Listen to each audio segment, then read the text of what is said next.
Баршаңызға қайырлы күн достар. Бүгін сіздерге таңғы асқа картоптан өте жылдам дайындалатын және тойымды, дәмді шығатын бәліштің рецептімен бөлісетін боламын. Видеоны соңына дейін көріңіздер. Ол үшін ең алдымен картоптарды қабығынан ашып, суда асып алатын боламыз, одан кейін жақсылап езіп аламыз. Картоптың үстіне жұмыртқа, тұз және де көк пиязды турап саламыз.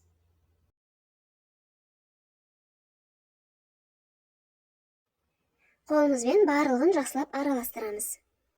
Араластырып болғаннан кейін үстіне ұнымызды салып, жұмсақ қамыр илейтін боламыз.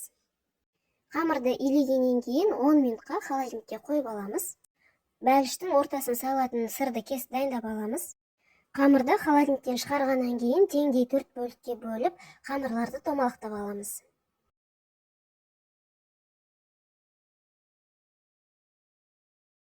Қамырды жайып болғаннан кейін ортасынан екіге бөлеміз. Сырды ортасына салып, шетін шанышқымен басып шығамыз. Егерде сырдың көп болғанын қаласаңыздар, үлкенірек етіп кесіп салсаңыздар да болады. Табадағы қызып тұрған майға бәліштерімізді салып, екі жағын қызартып пісіріп аламыз.